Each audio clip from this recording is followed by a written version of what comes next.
حي على الفلاح. Who do we worship? A very big question. Who do we worship? So we actually worship He who made us, He whom we are going to return to. That's who we worship. So we worship the Creator of entire creation. We worship the one who is in absolute control of everything. We worship He whom we are going to return to. That's who we worship. So we have a direct link with the one who made us. When we pray 5 times a day, we're actually going into prostration as well, and we're calling out to our Rabb. We're actually worshipping He who made us, declaring that He is the greatest, declaring how insignificant we are, how helpless we are, how independent He is, how powerful He is, how merciful He is, how superb He is, etc. So we worship He who made us, we worship He whom we are going to return to when we die. So the one whom we were with before we were born, in whatever form we were, or wherever we were, and then the one whom we are going to go back to after this stint on earth. We call Him the worshipped one, or Allah. So that name Allah is given to Him by Himself. In Hebrew they use the term Elohim or Eloha. It has the same meaning. Basically it's the worshipped one, the one who is the creator, the nourisher, the cherisher, the sustainer, the provider, the protector, the curer, the one in whose hands lies the complete control of absolutely everything in creation. So He is the Almighty, Allah. We call Him Allah, the worshipped one, because we worship Him alone. So when I say Alhamdulillah, all praise is due to Allah, meaning all praise is due to the worshipped one. Who is the one who is deserving of worship? Whoever made me, whoever I'm going to return to, He is the one and the only one deserving of worship. And this is why when we declare the Shahada, or what is known as the most truthful statement ever, it is La ilaha illallah Muhammadur Rasulullah, or Ashhadu an la ilaha illallah, meaning I bear witness that there is none worthy of worship besides He who is worthy of worship, the Maker, Allah. So there is none worthy of worship besides Allah, because He made. So definitely, I will worship who made me, whoever He is. I will worship Him. I know that He is the one whom I'm going to return to when I die. I know a lot about Him. What do I know about Him? I know He has names and qualities that I will go into, study, understand, such as the most forgiving, the most powerful, the all-able, the most merciful, the owner of cure, the owner of sustenance. So that is Razzaq, that is Shafi, that is Rahman, that is Rahim, Qahhar, the most powerful, the irresistible, and so on. So the Almighty says in the Quran, وَلِلَّهِ الْأَسْمَاءُ الْحُسْنَى فَادْعُوهُ بِهَا.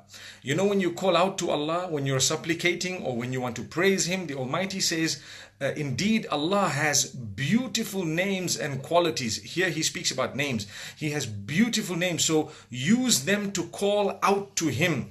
Call out to Allah using these names. So it's my duty and yours to learn the names of Allah, the most merciful, the most forgiving, the one who replies the prayer, the one who responds to he who is in need, the one who is the curer, the one who is the sustainer, the one who gives, etc. There are so many names. If we were to understand and memorize 100 of them, 99 of these, right? 99 of them, that means Allah and another 99 of the names that have meanings, the qualities of Allah subhanahu wa ta'ala, from which names are derived. It's amazing. If we were to learn them, memorize them, understand them, believe in them, put them into practice, we would earn paradise. That's what the hadith says. Now, the Prophet, peace be upon him, used to use the term Ya Rahman, Ya Rahim, etc., etc. Ya Allah, Ya Rahman, Ya Rahim, O Allah. Sometimes he would say, O most merciful. Sometimes he would use another way of invoking upon Allah through His quality of mercy by saying Rahim, which is a specialized mercy for the believers. So when he used to say that, some of those at the time, the pagans, the mushrikeen, they used to say, look at this man, he's calling out to different gods and he's calling out to others, and why? So in order to clarify that, Allah in Surah Al-Isra revealed verses, قُلِ ادْعُوا اللَّهَ أَوْ ادْعُوا الرَّحْمَنَ أَيَّمَّا تَدْعُوا فَلَهُ الْأَسْمَاءُ الْحُسْنَى. Say, call using the name Allah, or call using the name Ar-Rahman, which means the merciful, which means call using one of the names of Allah. Any one of them you're going to use, these are the names of Allah. So you can use any name. You are not bound or restricted by the use of a specific name alone. You can use all the other names. In fact, the scholars have mentioned something interesting, that when you are asking for cure, use the name Ash-Shafi, O owner of cure, cure me. When you're asking for sustenance, use the name owner of sustenance, Ya Razzaq Urzuqni, O owner of sustenance, grant me sustenance, and so on. So when you are asking for the mercy, when you're asking for the mercy of the Creator, you say, O most merciful, grant me mercy, Ya Rahman, irhamni, and so on. So I have a habit of using the term on public platforms on social media such as Facebook and Twitter, the Almighty. And Allah is definitely ala kulli shay'in qadir, and that's the name of Allah, and He is definitely Almighty or powerful. And the Almighty, we know we're referring to Allah subhanahu wa ta'ala. When we say the most merciful, we know who we're referring to, the most beneficent, etc. We know whom we're referring to. It's Allah subhanahu wa ta'ala. So you are allowed to use the name. You're encouraged to use various names of Allah subhanahu wa ta'ala, so that people can recognize who exactly you worship. You worship He who is all powerful. You worship the Almighty, He who has all the might and the power. We worship Him and Him alone. So when we say the Almighty, what happens is everyone understands it's a Muslim. We're using the term, we're referring to the Maker alone, we're referring to Allah, we're referring to the one who made us, the one whom we are going to return to, and we shall introduce them to the rest of the names and qualities of Allah subhanahu wa ta'ala as we have the time. So for someone to say, why do you say the Almighty? I mean, why not? Where is the evidence to say we should not be using the name Almighty? In fact, we have evidence to say you should be using various names and qualities of Allah subhanahu wa ta'ala, of the most merciful, the most high. He is the most high. So if you say the most high, you're referring to Allah subhanahu wa ta'ala. So in the same way that we should be learning these names of Allah, we should also be using them. Don't just learn them and recite them for purposes simply of the memory of a name without understanding or without even utilizing or without practicing upon the deeper meaning of that name in your life. So this was only for us to say that you should be using all the names of Allah subhanahu wa ta'ala.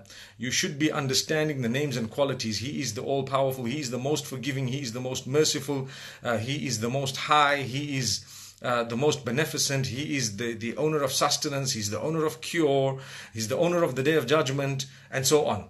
So my brothers and sisters, this was just a short message for every one of us to learn that Allah subhanahu wa ta'ala has many names and qualities. In order for us to recognize His greatness and to know who He is and to be able to use these names to refer to Him, that would be an act of worship. So to use the names of Allah is an act of worship. فَادْعُوهُ بِهَا. Use the names of Allah to call out to Allah subhanahu wa ta'ala. So my brothers and sisters, may Allah bless every one of us, grant us cure. Ya Shafi, O owner of cure, grant us cure. O you who responds to the one in difficulty, grant us ease. And all those across the globe who are going through difficulty, grant every one of us ease.